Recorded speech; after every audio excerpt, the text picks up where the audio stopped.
Amados irmãos e irmãs, a paz do Senhor. É uma alegria muito grande poder estar aqui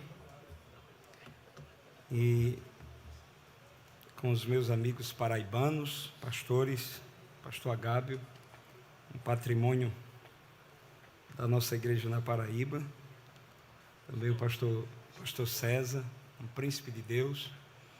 Uma alegria estar aqui com o pastor Oswaldo, um dos pastores que consideramos muito em nosso Brasil.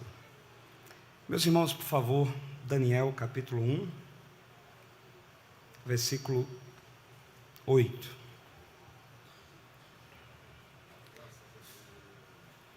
Foi-nos passada a responsabilidade de tratar, segundo o tema, não negocie o propósito. Preciso muito das orações dos irmãos, porque a minha vontade mesmo aqui é correr. As pernas ficam tremendo, estou me segurando aqui. Eu não tenho aquela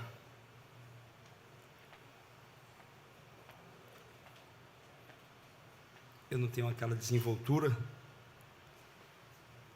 mas se os irmãos orar, vai dar certo. Meu carro ainda é a álcool, aí tem que esquentar para... Então, se eu gaguejar e errar aqui e tiver dificuldade na dicção, os irmãos vão entendendo até. Daniel capítulo 1, versículo 8, diz assim: resolveu Daniel firmemente não contaminar-se com as finas iguarias do rei, nem com o vinho que ele bebia. Então, pediu ao chefe dos eunucos que lhe permitisse não contaminar-se. Como os irmãos já bem sabem, o livro do profeta Daniel, ele é um livro particularmente um pouco diferente dos demais livros proféticos, porque o seu início começa com 6 capítulos narrando a história de Daniel e seus 3 amigos na corte da Babilônia. A maioria dos outros livros proféticos não carregam essa característica. E o livro de Daniel, então, por causa disso, é dividido em 2 seções. O capítulo 1 ao capítulo 6 conta as histórias ocorridas ali na corte da Babilônia, e a partir do capítulo 7 até o capítulo 12, temos as visões apocalípticas que Daniel teve acerca do futuro. E o contexto do livro de Daniel é o contexto do exílio babilônico, que teve o seu início em 586 a.C., e foi a partir daí que Daniel, com os seus 3 amigos e muitos outros demais hebreus, foram levados cativos para a Babilônia. E Daniel escreve esse livro com o propósito de encorajar os seus conterrâneos. Havia uma possibilidade muito grande de o povo que estava na Babilônia contaminar-se com toda aquela cultura babilônica. Na verdade, desde o momento que eles chegaram, eles sofreram essa pressão para se aculturar-se ao jeito babilônico. E também havia um perigo muito grande dos hebreus se desanimarem devido à opressão, à perseguição. Então Daniel escreve esse livro já velho, na intenção de reanimar aquela geração que iria sair da Babilônia e iria voltar para a terra de Jerusalém. Bom,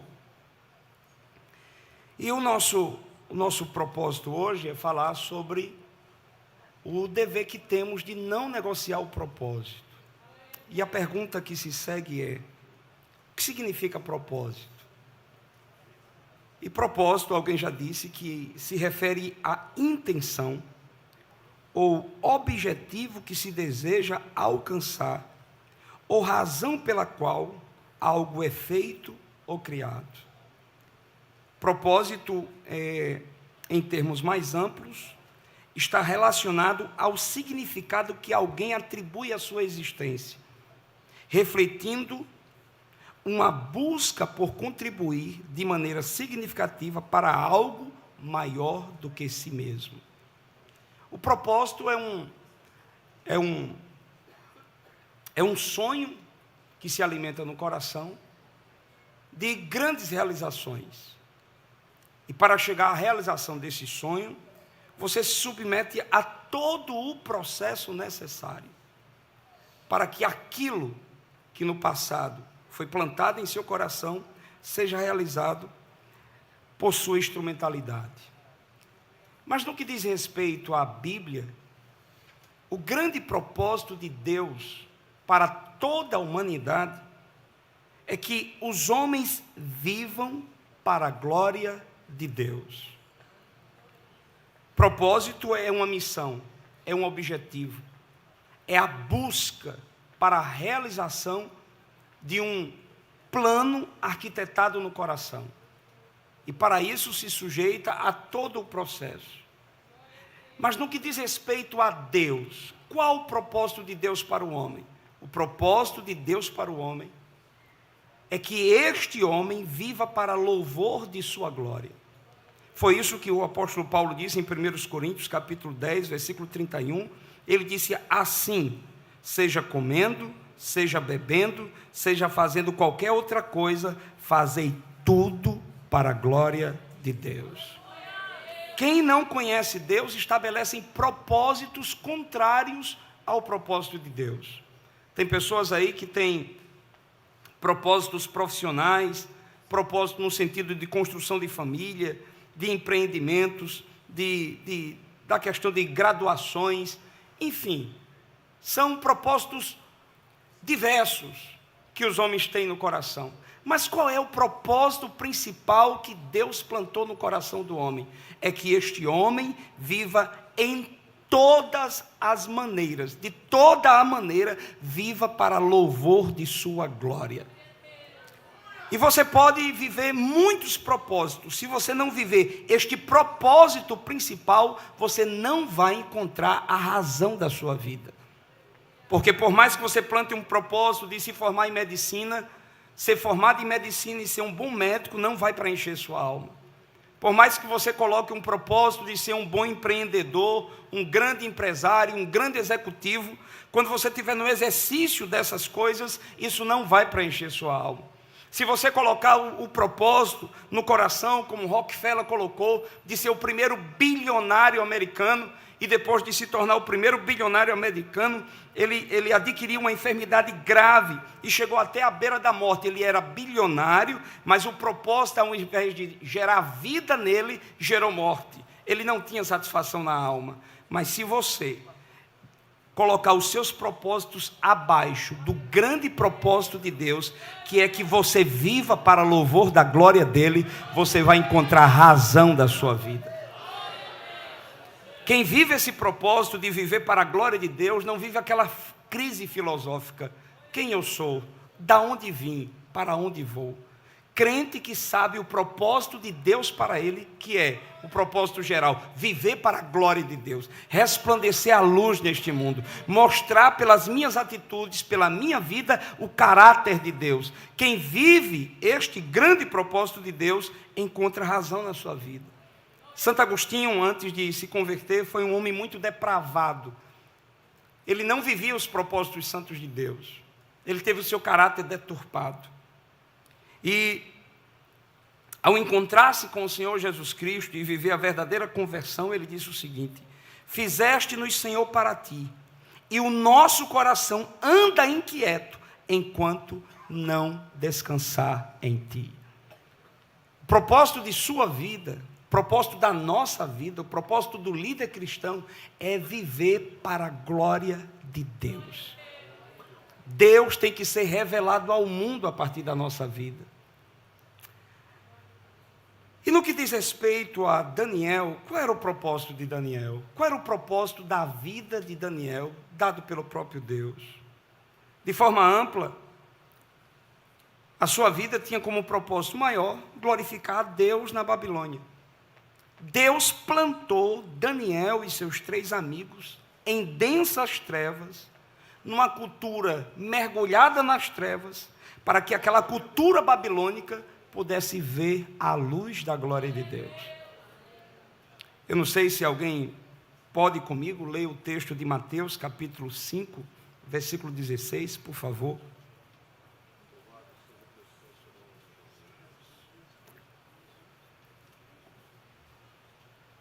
Uma moça, um rapaz. Som. Perdão.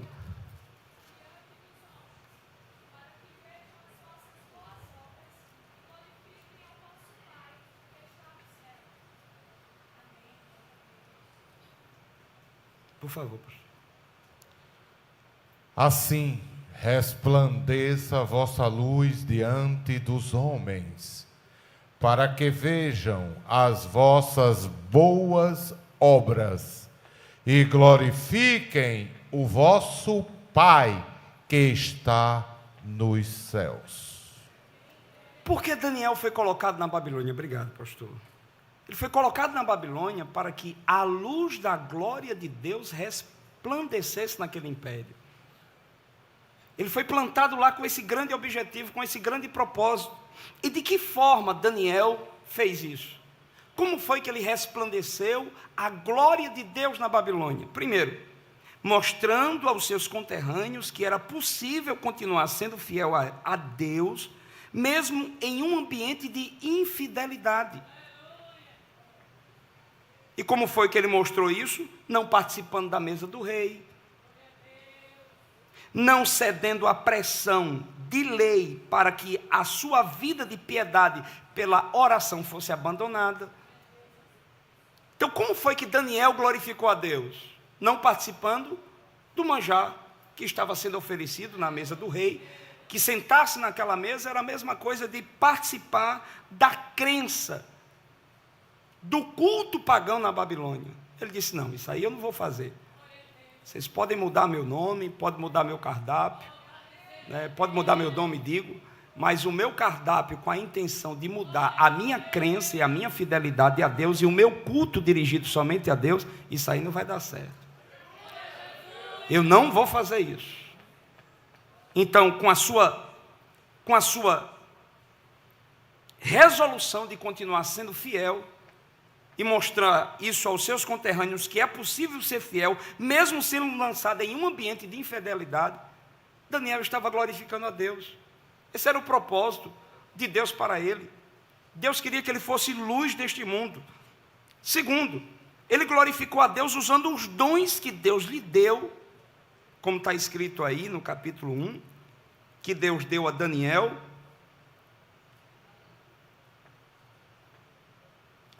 Deus deu a Daniel inteligência e capacidade de... Olha o que diz o versículo 17. Ora, a estes 4 jovens, Deus deu o conhecimento e a inteligência em toda a cultura e sabedoria. Mas a Daniel deu inteligência de todas as visões e sonhos. Como foi que Daniel glorificou a Deus? Primeiro, mantendo-se fiel a Deus. Vida santa. É possível ser santo na Babilônia? É, Daniel mostra isso. É possível ser fiel no meio de infiéis? É, Daniel mostra isso.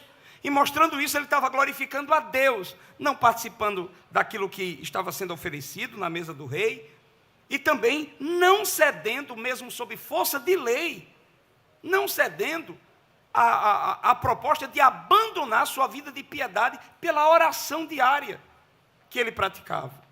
Segundo, ele glorificou a Deus usando os dons que Deus lhe deu. Deus deu a ele ferramenta, dons, que era inteligência em todas as visões e sonho. E o propósito da utilização desses dons era o quê? Mobilizar o povo para que o povo vivesse de acordo com a vontade de Deus. Se não, vejamos, olha só o que Daniel fez no uso dos dons. Interpretou o sonho da estátua de Nabucodonosor, mostrando que aquilo se referia à história futura e à vinda do Messias. Interpretou o sonho da árvore de Nabucodonosor, que era uma sentença de Deus contra o próprio Nabucodonosor orgulhoso. Interpretou a visão do bêbado Belsazar e a sentença de Deus sobre ele, mostrando o que é que Deus faz com quem não vive o propósito de glorificar a Deus. E teve a revelação, a partir do capítulo 7, de toda a escatologia da história, do fim. O que foi que Daniel fez na Babilônia? Glorificou a Deus sendo fiel, glorificou a Deus usando os dons. De que forma podemos glorificar a Deus em nosso tempo? Sendo fiel a Deus e usando os dons que Deus nos deu. E qual é o propósito desses dois comportamentos? Conduzir um povo a viver de acordo com o propósito de Deus.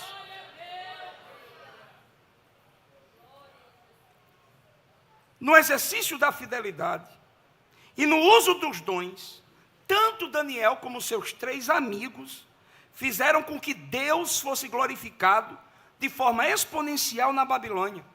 Se não, vejamos, irmãos, olha o final do capítulo 1, quando Daniel com seus amigos diz: nós não vamos participar da mesa do rei. Olha o que aconteceu. Versículo 19. Então o rei falou com eles, e entre todos não foram achados outros como Daniel, Ananias, Misael e Azarias. Por isso passaram a assistir diante do rei, em toda matéria de sabedoria e de inteligência, sobre que o rei lhes fizeram perguntas. Os achou 10 vezes mais doutos do que todos os magos e encantadores que haviam em todo o seu reino. Quem está sendo glorificado aqui?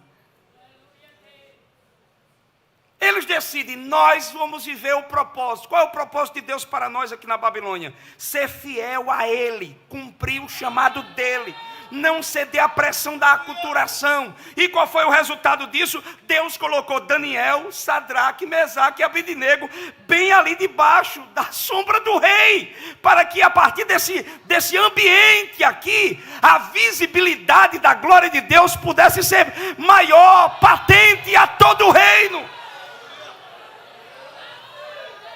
Olha o que acontece no final do capítulo 2, quando Daniel interpreta o sonho. O rei tem um sonho, não sabe que sonho foi esse, chama os magos, encantadores e feiticeiros e diz: tive um sonho, não sei que sonho é, e eu quero que vocês digam o sonho que eu sonhei, que não sei o que é. Eu quero que vocês digam o sonho e ainda a interpretação. Os magos disseram: o senhor deve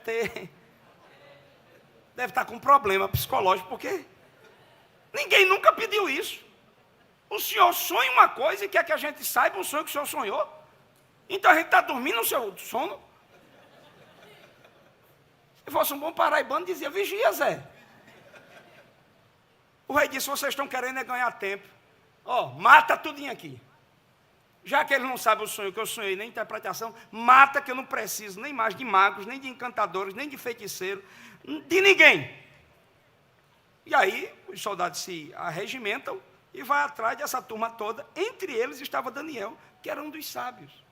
Daqui a pouco bate na porta. Daniel diz: rapaz, não estou lembrado de ter marcado hora com nenhum soldado. Não, a gente veio lhe matar, meu amor. Como assim? O que foi que eu fiz? Eu não fiz nada. Qual foi o crime? Não, o crime é que você não sabe interpretar o sonho do rei. Mas eu nem fui chamado. Vocês vão me matar por nada. Aí Daniel disse: se aveste não. Deixa eu conversar com meus 3 amigos. E diga ao rei que espere só um pouquinho. Ô glória. Os 4 foram orar. Daqui a pouco chega-se o recado para o rei: rei, tem um hebreu aí que está dizendo que sabe o sonho que o senhor teve e a interpretação.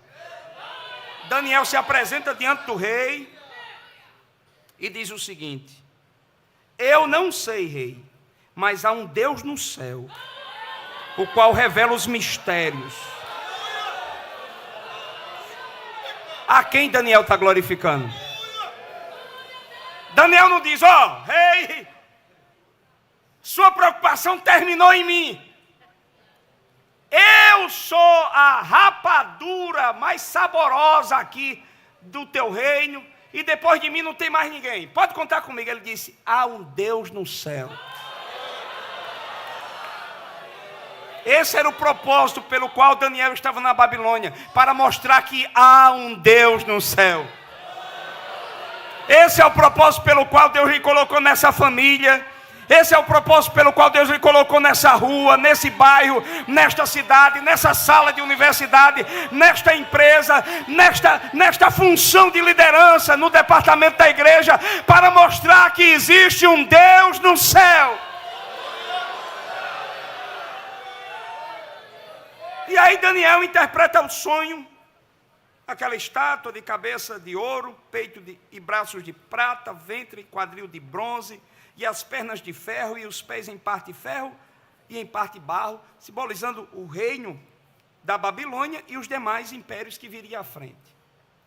E aí o rei ficou tão impressionado que olha o final do capítulo 2 que diz: disse o rei a Daniel: certamente o vosso Deus é Deus dos deuses, e o Senhor dos reis, e o revelador dos mistérios, pois puseste a revelar este mistério. Então o rei engrandeceu a Daniel e lhe deu muitos grandes presentes, e o pôs por governador de toda a província da Babilônia, como também fez chefe supremo de todos os sábios da Babilônia. A pedido de Daniel, constituiu o rei a Sadraque, Mesaque e Abednego sobre os negócios da província e da Babilônia, e Daniel, porém, permaneceu na corte do rei. Olhe para cá, meu amor. Como foi que Daniel glorificou a Deus? Sendo fiel em um ambiente de infidelidade e usando os dons que Deus lhe deu para conduzir o povo a conhecer o plano de Deus. E olha como isso de verdade aconteceu. O capítulo 1 termina com Deus sendo glorificado. O capítulo 2 termina com Deus sendo glorificado. Olha o capítulo 3. Daniel estaria em algum lugar na província, ninguém sabe onde. Mas sobrou para os seus 3 amigos que ficaram. Porque o rei entrou na loucura, e mesmo tendo a interpretação do sonho, que a estátua nunca ficaria de pé, ele decidiu fazer uma estátua de ouro. E aí a ordem era: quando tocar os instrumentos, todo mundo tem que se ajoelhar diante dessa estátua. Sadraque, Mesaque e Abednego disse: de jeito nenhum isso acontece.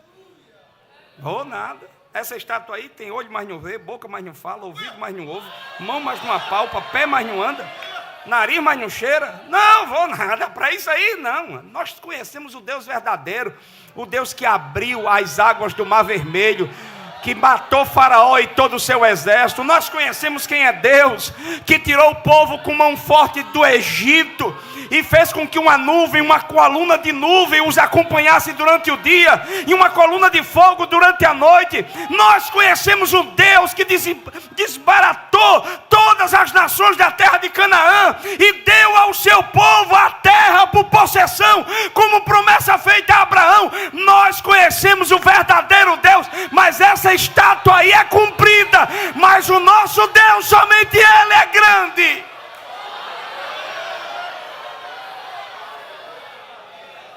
Tocou os instrumentos, a turma toda se ajoelhou, 3 maguinhos em pé. Os fofoqueiros, que não faltam em canto nenhum, foram logo contar ao rei: ó rei, me diga uma coisa, aqueles hebreus que estão aqui não estão fazendo caso do teu edito não. O senhor não disse que quando era para tocar, era para todo mundo se ajoelhar? Eles lá estão em pé, as gracinhas. O rei mandou chamá-los e o rei perguntou: me diga uma coisa, Sadraque, Mesaque e Abednego, é de propósito que você está fazendo isso? Pois eu vou dizer uma coisa a vocês. Irmão, quem conhece o propósito, quem sabe o propósito, não tem medo de cara feia, nem de grito.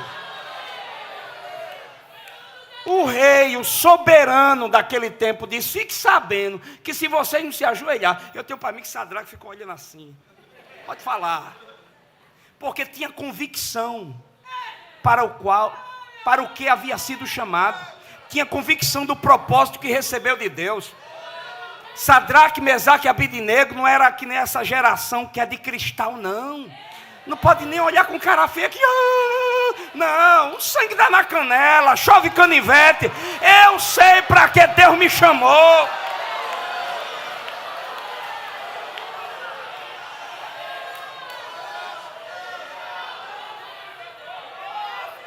Então, se vocês, os senhores, não quiserem se ajoelhar, não fique sabendo não. Eu vou lançar vocês na fornalha de fogo ardente, e eu quero saber que Deus vos poderá livrar das minhas mãos.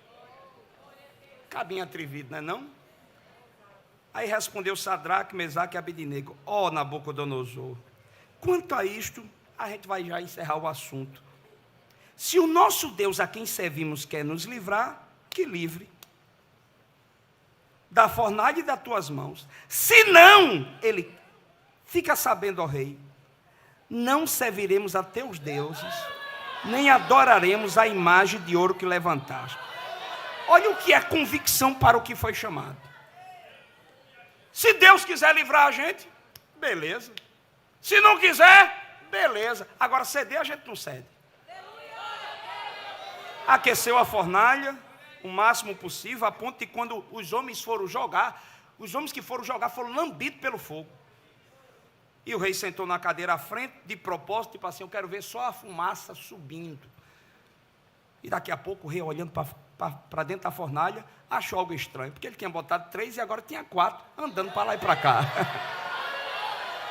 Ele, tremendo, assustado, chamou a turma e disse, espera aí, a gente não lançamos 3, mas eu estou vendo, porém eu vejo 4 homens soltos. Veja que eles foram colocados amarrados. O rei diz, eu estou vendo 4 homens soltos, que andam passeando dentro do fogo, sem nenhum dano. E o aspecto do quarto é semelhante ao filho dos deuses. Aí olha como termina essa situação, para a gente ganhar tempo. Olha o final do capítulo 3. Falou Nabucodonosor e disse, bendito seja o Deus de Sadraque, Mesaque e Abidinego, que enviou o seu anjo e livrou os seus servos, que confiaram nele, pois não quiseram cumprir a palavra do rei, preferindo entregar o seu corpo a servir ou adorar a qualquer outro Deus, senão o seu Deus. Portanto, olha a glória de Deus em todo o Império Babilônico. Portanto, faça um decreto pelo qual todo povo, nação, língua, que disser blasfêmia contra o Deus de Sadraque, Mesaque e Abidinego, seja despedaçado e as suas casas sejam feitas em monturo, porque não há outro Deus que possa livrar como ele.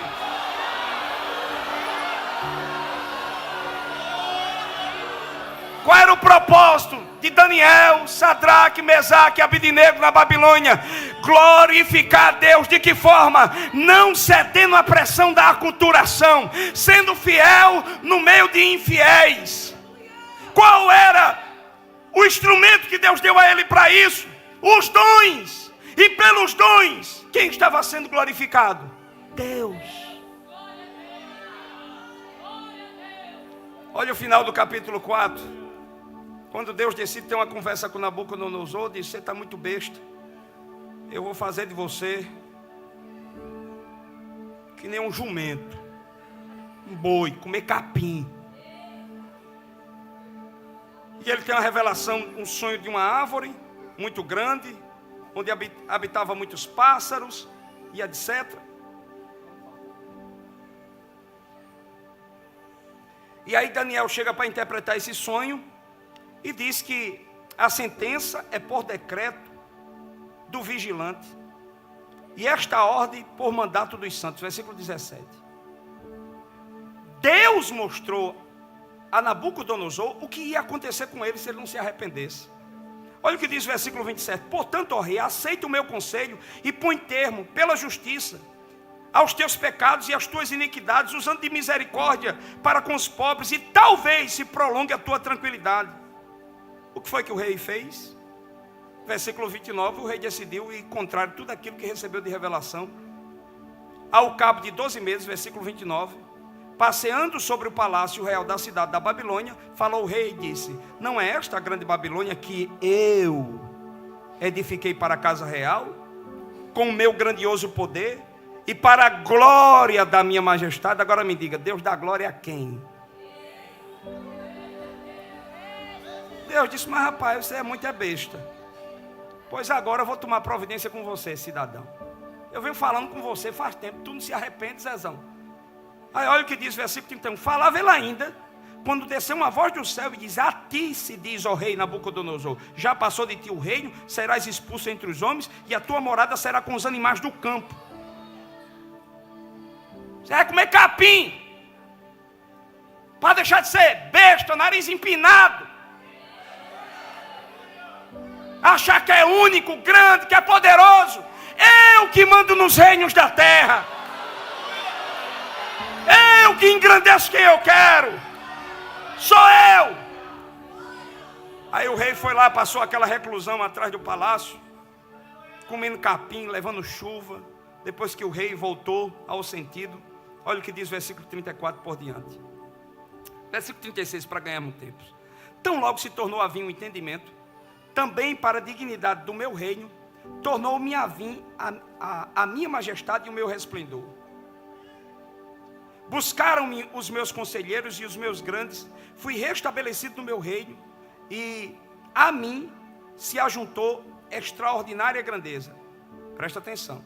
Agora, pois, eu, Nabucodonosor, louvo e exalto e glorifico o Rei do céu, porque todas as suas obras são verdadeiras, e os seus caminhos justos, e pode humilhar os que andam na soberba.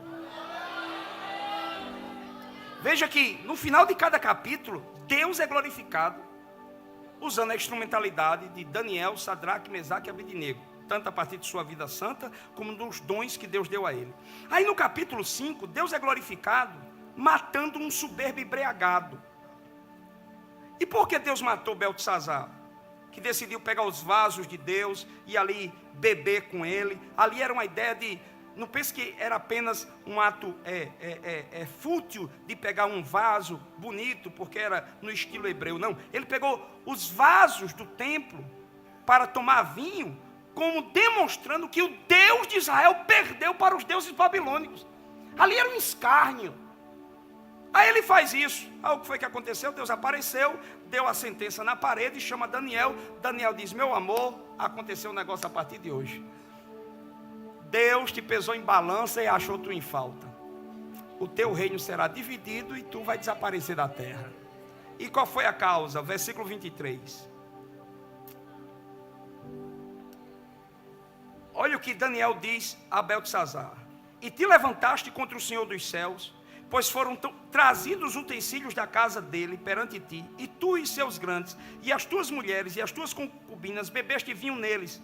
Além disso, deste louvores aos deuses de prata, de ouro, de bronze, de ferro, de madeira e de pedra, que não veem, não ouvem, nem sabem, mas a Deus, em cuja mão está a tua vida e todos os teus caminhos, a Ele não glorificaste. Deus disse: se você não está vivendo e não está dando glória para mim, vou matar você, Zezão. Para que estás ocupando a terra inutilmente? E aqui é um recado para quem não vive para a glória de Deus. Se você não vive o propósito de viver para a glória de Deus, você não presta para viver. E se eu fosse você, se arrependia, porque antes de tu liderar, Jesus pode te matar, vaso. E não fique com medo, não. Não. Deus está falando contigo desde ontem, tu ainda está com esse nariz velho empinado. Hein? Você veio aqui não foi para sentir, não, você veio para obedecer. Obedecer o que? O propósito de Deus. Que você deve usar a saúde que Deus deu a você. Você deve usar o diafragma que Deus deu a você. Você deve usar o fôlego que Deus deu a você. Você deve usar as mãos que Deus deu a você. Você deve usar toda a força, toda a inteligência, todo o seu corpo e glorificar Ele.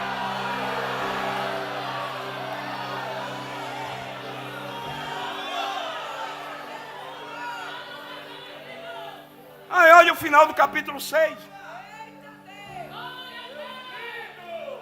Daniel aqui já está velho, aproximadamente 80 anos, mas é uma tribulação vida de crente. 80 anos, podia ter férias de luta,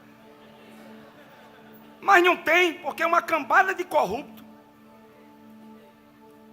decidiu tirar Daniel da jogada. Daniel era um dos cabeças em todo o reino, e os outros que eram corruptos disseram: se esse cidadão ficar aqui, ele é honesto, ele vai atrapalhar os desvios da gente. Aí Dário, que assumiu o governo, tomou da Babilônia, decidiu fazer uma investigação nos caixas, no tesouro do reino, e descobriu que estava tendo um desvio. Disse: Daniel, de olho na parada aí, tem gente aí desviando.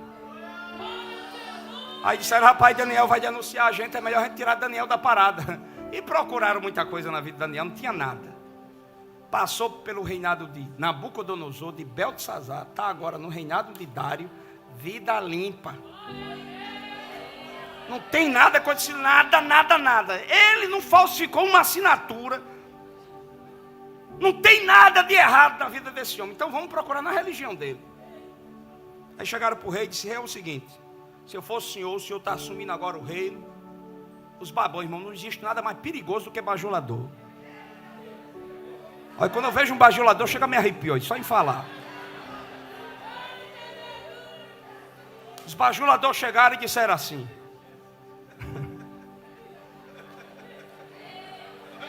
sangue de Jesus tem poder.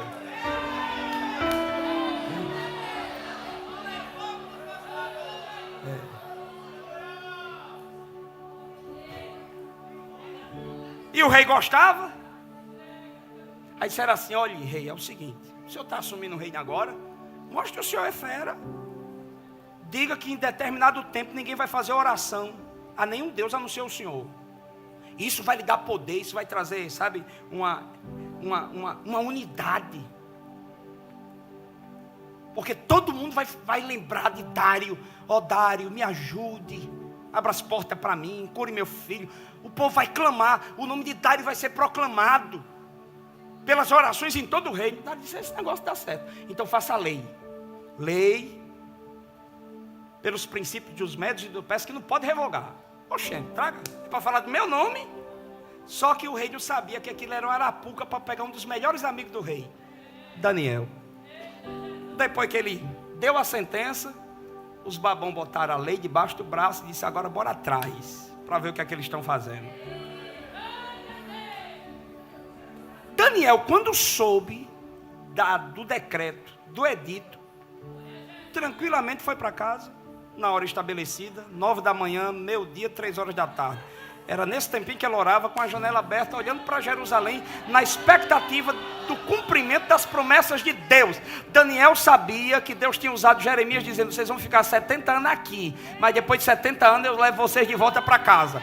E não tem rei que impeça de eu devolver vocês à terra de vocês. Então Daniel abria as portas, as janelas para Jerusalém, dizendo: papai, quando é que vai chegar esse tempo? Eu estou aqui na expectativa, estou na oração, estou glorificando o teu nome. E o diabo está com tanta raiva da minha oração que está fazendo até lei para eu parar de orar. Mas estou aqui, o sangue está na canela, mas eu vou orar quem é Deus de verdade. Nisso os benditos entraram na casa de Daniel, folgado, entraram e disseram: o que está fazendo aí de joelho? Estou orando a Deus. E tu não sabes, Zé, que não pode orar mais? Nesse tempo é para orar a Dário. Eu orar a Dário, ele é meu amigo, mas não é Deus. Ele é meu chefe, mas não é Deus. Ele é meu presidente, mas não é Deus. Ele é meu rei, mas não é Deus. Ali é o verdadeiro rei. Ele é o verdadeiro Senhor. Os fofoqueiros foram contar ao rei e disse: rei, é o seguinte, o senhor não fez o decreto que ninguém podia orar a outro Deus senão o senhor? Não fez. Então Daniel não está fazendo caso do seu edito. E o senhor sabe que pela lei não pode mudar não. O rei tentou todo tipo de jeito para livrar Daniel, mas não teve jeito não. Teve que colocar Daniel numa cova onde tinha leões famintos para este propósito. O rei tentou, e a turma em cima: mata Daniel, mata Daniel, mata Daniel, mata Daniel, mata Daniel. Eu tenho para mim Daniel já um pouquinho cansado, velhinho. Acho que ele botou as mãos assim e falei: pode algemar, rei, se esquente não. Eu já estou acostumado, já cheguei aqui na prova já. Prova na vida de crente não tem descanso não. Pode algemar e me jogar. Mas Daniel, me jogue, homem. Pode mandar me levar. Levaram ele para a cova, colocaram a pedra sobre a cova e o selo do rei. Ou seja, ninguém tira essa pedra. Daniel entrou. O rei disse assim: olha, eu não quero ninguém fazendo papagaiada para eu dormir hoje no meu quarto. Eu não quero canto, eu não quero nada. Deixa em paz. Então para mim que o rei, você já ficou um dia aperreado. Sabe aquele dia que a gente está aperreado, uma conta grande para pagar na segunda-feira, e você fica para lá e para cá no quarto? Eu tenho para mim que o rei ficou desse jeito, para lá e para cá, para lá e para cá, para lá e para cá, para lá e para cá, esperando a hora do sol aparecer, porque ele queria lá ver. E a expectativa dele era: oh meu Deus, será que o Deus a quem Daniel serve? E lembre-se que em toda essa história, Daniel não é chamado de Beltesazar. Daniel é chamado de Daniel, do nome hebreu. Em todos os outros momentos, num relacionamento com o rei, com a corte, ele é chamado pelo nome babilônico. Mas aqui nessa história ele é chamado de Daniel. Até o rei chama ele de Daniel, como se fosse uma lembrança do que Daniel tinha de relacionamento com Deus. E quem é Deus para Daniel? Deus é meu juiz. Quando foi de manhã bem cedinho, o rei chegou lá, pela manhã. Ao romper do dia, levantou-se o rei e foi à pressa na cova dos leões. E chegou-se à cova, chamou por Daniel com voz triste. Sabe aquela voz triste, embargada? Daniel, servo do Deus vivo, dá-se ao caso que o Deus a quem tu continuamente serves tenha podido te livrar dos leões. Aí lá da cova: ó rei, vive eternamente. O meu Deus enviou o seu anjo e fechou a boca dos leões para que não me fizesse dano.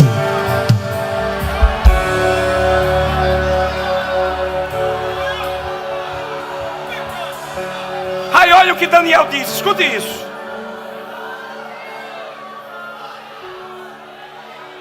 Porque foi achada em mim inocência diante dele. Também contra ti, ó rei, não cometi delito algum. Então o rei se alegrou sobremaneira. Eu tenho para mim que é aquela alegria exultante. O rei não tinha nem mandado tirar a pedra ainda, ficou tão animado que, eita glória, eita glória, eita glória. Aí olha como termina a história. Daniel é tirado da cova, os babão é colocado na cova, porque deixa eu vou dizer uma coisa a você: todo babão termina morto. Todo bajulador que para permanecer no lugar de bajulador sai atacando aqui, puxando tapete ali, vai terminar morto. E quem é que permanece? Quem entende o propósito, que não precisa babar ninguém para ser usado por Deus. Daniel é tirado da cova, os babão é colocado na cova. Ele não tinha nem chegado na porta direita, os leões disseram: venha cá, prá! Esmigalhou os ossos dela. Aí olha como termina a história. Olha só, versículo 26: faça um decreto pelo qual em todo o domínio do meu reino os homens tremam e temam perante o Deus de Daniel, porque ele é o Deus vivo que permanece para sempre. O seu reino não será destruído e o seu domínio não terá fim. Ele livra, ele salva, faz sinais e maravilhas no céu e na terra. Foi ele quem livrou Daniel do poder dos leões.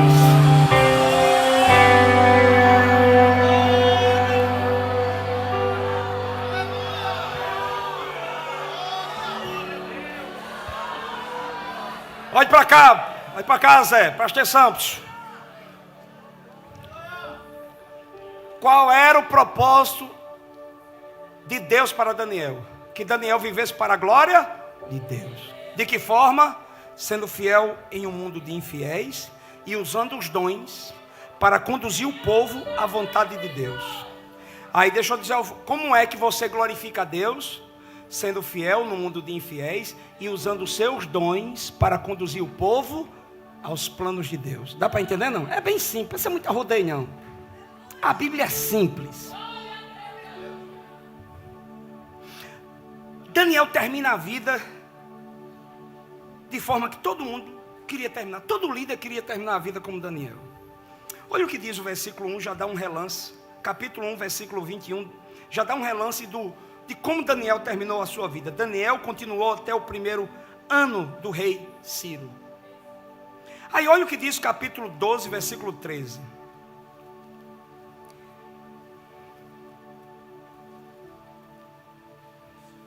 A vida de Daniel e de seus 3 amigos foram bem agitadas. Mas a resistência deles à pressão e ao sofrimento, e a capacidade de permanecerem fiéis e de usarem os dons, mesmo em tempos de pressão, trouxeram no final das contas grande recompensa para eles. O capítulo 1, como lemos aqui, termina com Daniel, mostrando que Daniel foi até o fim dos seus dias, indo até o início, primeiro ano do rei Dário. Olha só, Daniel termina o tempo com 80 anos.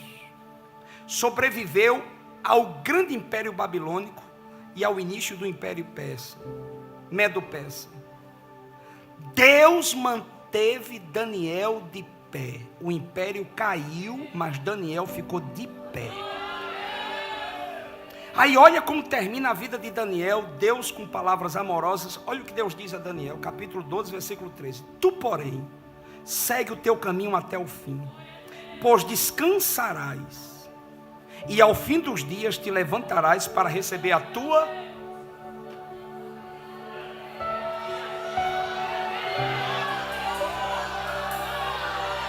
Olha, irmão, presta atenção. Não tem hora que dá vontade da gente mandar muita gente para o inferno. Não minta, não. Tem dia que você vai para o ensaio, para a aula daquela escola bíblica dominical, onde tem um sabidão lá que fica querendo confrontar você nos gregos, nos hebraicos, não é não? Fica usando, não é? Fica, ele vai de propósito, o infeliz. Tem dia que você está, sabe, a paciência cheia, você diz, hoje eu falo com o pastor, eu não quero mais negócio não, porque eu estou em tempo de matar um. Mas deixa eu dizer uma coisa a você, aguente mais um pouquinho, porque você vai até o fim dos seus dias, e no fim dos tempos, você vai se levantar na ressurreição, para receber a sua herança permanente. Vale a pena permanecer no propósito. Agora deixa eu terminar, que daqui a pouco eu estou vendo alguém puxando meu terno. Como Daniel conseguiu chegar ao fim da vida sem ter negociado o propósito de Deus para a vida dele? Qual o segredo para chegar aqui? Porque o segredo não é começar bem, o segredo é terminar bem. Tem gente que começa, irmão, um foguete. Irmão, e eu tenho medo disso, sabia? Ontem mesmo eu meditando, que eu sou assim meio atrapalhado, meio sem juízo. Eu indo para Campina Grande para buscar minhas filhas, para vir para cá. E eu meditando no carro, eu digo, Jesus, o que é que tu quer comigo? Porque eu sou ruim, irmão. Sou teimoso, sinto raiva. Eu digo, Jesus, tem muita... Quando eu leio biografia de homens, eu tenho vergonha. Eu leio pela metade e digo, vou ler mais não. Porque eu queria ser que nem ele e não consigo ser.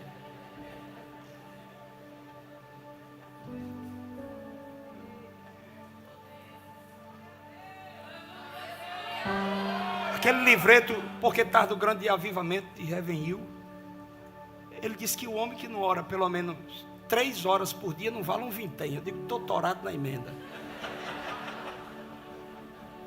Quando a gente lê biografia, a gente fica desanimado demais, porque os homens é fera. Quando a gente lê a história de Daniel, meu Deus.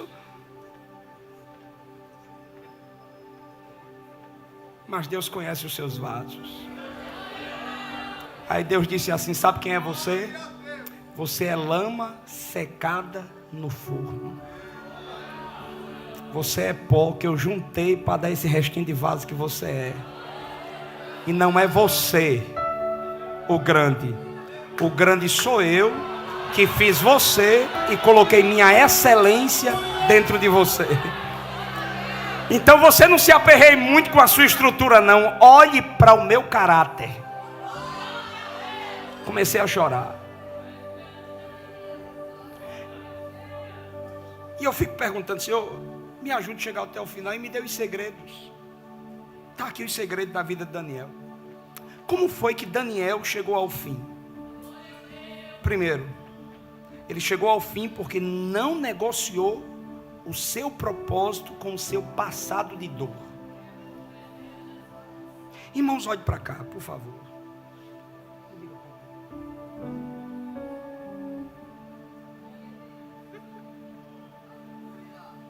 Qualquer coisa eu recorro à Suprema Corte aqui.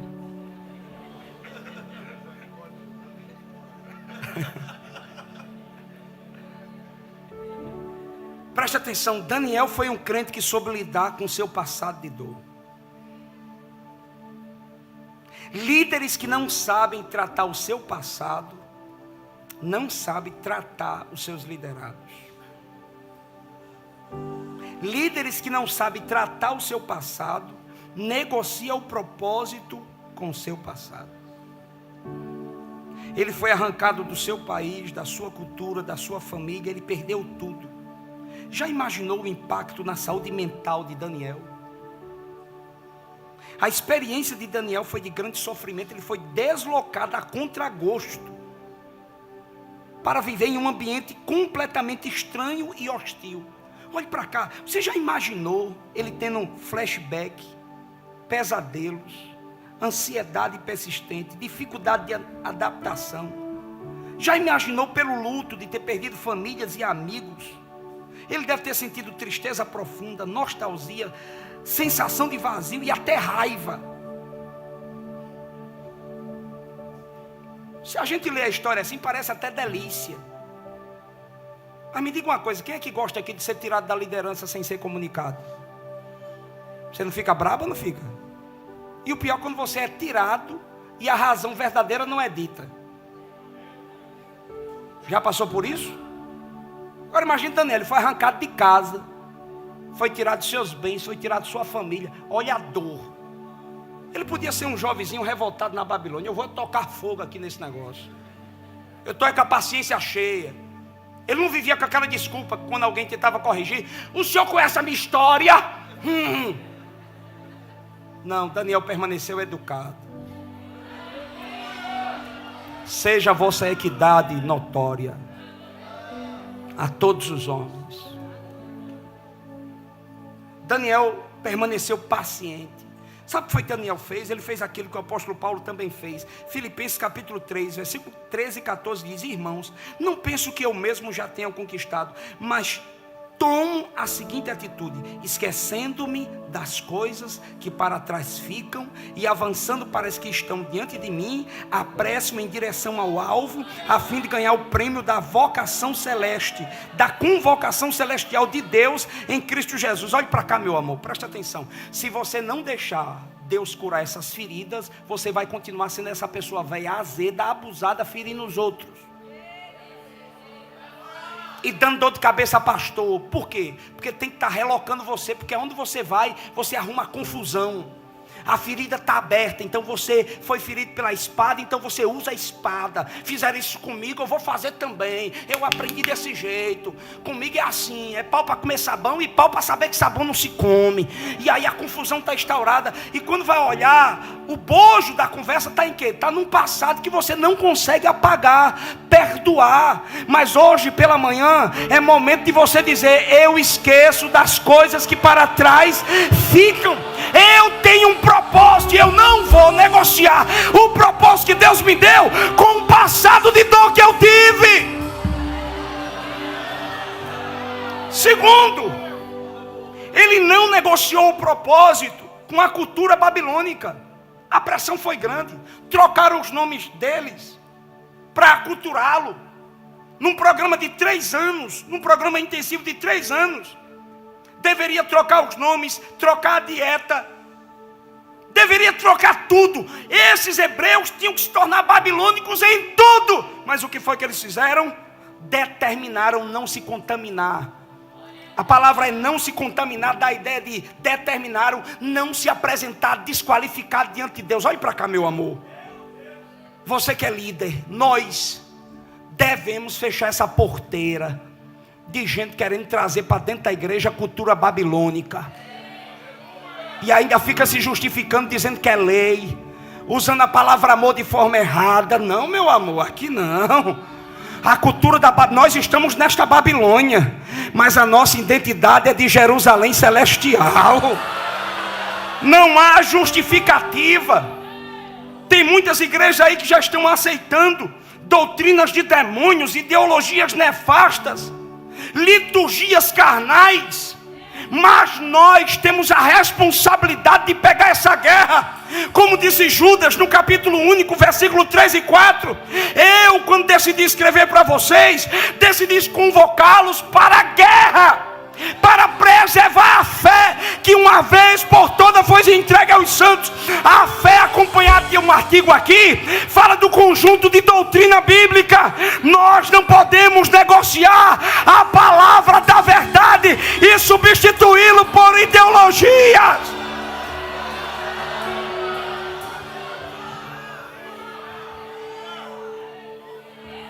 Mas já tem gente em nosso meio que a gente não pode pregar. Um dia desse eu pregando sobre uma ideologia aí que confunde os papéis. Vou falar muito aqui para não trazer problema para a igreja. Que agora está a luta maior do mundo, não é não? Mas confundir os gêneros. Eles dizem tanto que respeita a ciência, mas nesse ponto não estão nem aí para a ciência. Aí eu falando sobre isso aí, um cidadão crente se levantou, olhou para mim e ainda fez assim. Eu digo, vai-te embora, Zezão. Problema teu. Mas aqui o martelinho de Jeová vai bater. E tem crentezinho já apaixonado por essas ideologias. Chega quando fica ouvindo essa palavra, já fica com a cara assim de entojo. Problema seu, meu amor. Aqui o que prevalece é a lei de Jerusalém, viu? É a lei de Deus. E cabe a liderança. Vai ter pressão, vai ter cadeia, a fornalha vai ser aquecida. Não tem problema não. Daniel, Sadraque, Mesaque estão prontos para enfrentar a fornalha e cova de leão. E para terminar, te orienta, Zezão. Tu antes de entrar na universidade, tu era crente, agora está todo metido a besta. Porque Freud, porque não sei o que, e daí? E daí, Nietzsche? E daí, Freud? Problema deles, que vai comer banana com farinha. Eu fico com Jesus, a fonte da sabedoria.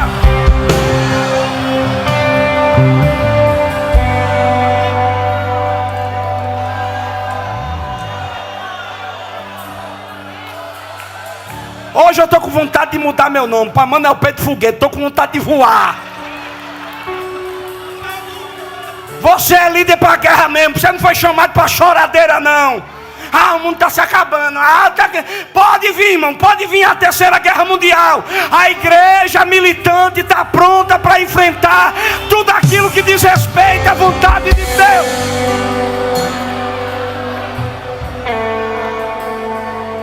E por fim, para terminar, ele não negociou com um passado de dor. Resolve teu passado, Zezão.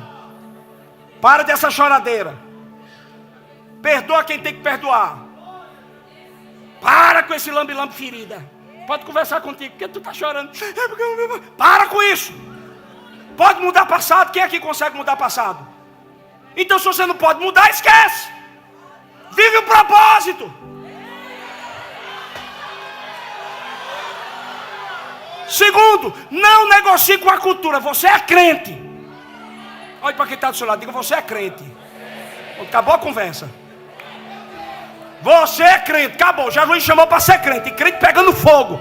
Crente pentecostal que acredita no batismo do Espírito Santo com evidência física de falar em línguas estranhas. Você é crente.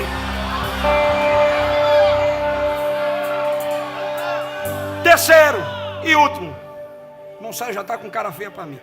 Mas hoje eu estou igual a Daniel. Não estou sem medo de cara feia. Estou brincando.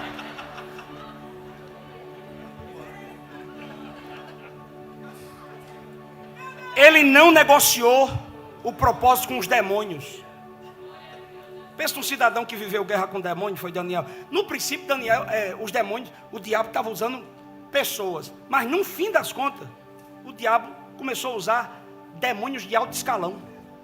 O príncipe da Pérsia. 21 dias de arroz de guerra. Miguel teve que vir. Olha para cá. Você não pode negociar com demônios. Eles farão guerra contra você. Eles lançarão desânimo, setas de desânimo e de humilhação. Os demônios irão atacar sua família, sua saúde, suas finanças, como fez com Jó. O demônio irá atacar você para esbofetear você, a fim de lhe humilhá-lo, como fez com Paulo. O demônio vai tentar encurvar você, como fez com aquela mulher de 18 anos encurvada. O demônio vai fazer muitas coisas. Sabe, irmão, o problema é que tem crente que não está entendendo que por trás de muitas brigas, quem está é o demônio, para travar você. Aí se você negociar com o demônio, tá de brincadeira. E sabe que ele vem com aquelas conversas, né, no seu ouvido, dando uma ideia de sabedoria. Não vai não, porque tu não presta. Não vai não, porque tu não tem capacidade. Não vai não, tem gente melhor do que tu. Deus não está nem aí para tu. Aí tu fica escutando conversa de demônio. Olha para cá, como disse um grande pregador, você é amigo do diabo? E por que você está escutando o conselho dele? Você é amigo do diabo, é? Por que você está escutando o conselho dele? Te mata, chuta o pau da barraca, dá um chute na lata. Não, meu amor, diga hoje assim: capeta, não sou teu amigo não, sai daqui. Eu vou viver o propósito que Deus estabeleceu para mim. Não negocie o propósito. Eu tenho 1 minuto para orar com esse povo. Fique em pé.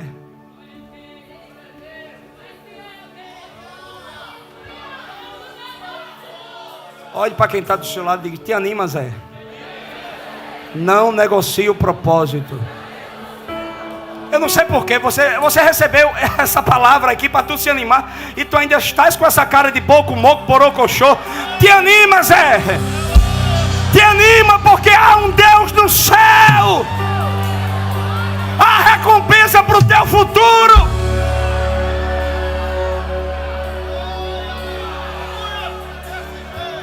Deixa eu orar por você. Você consegue fechar os seus olhos? Baixar a cabeça? Você consegue fazer isso?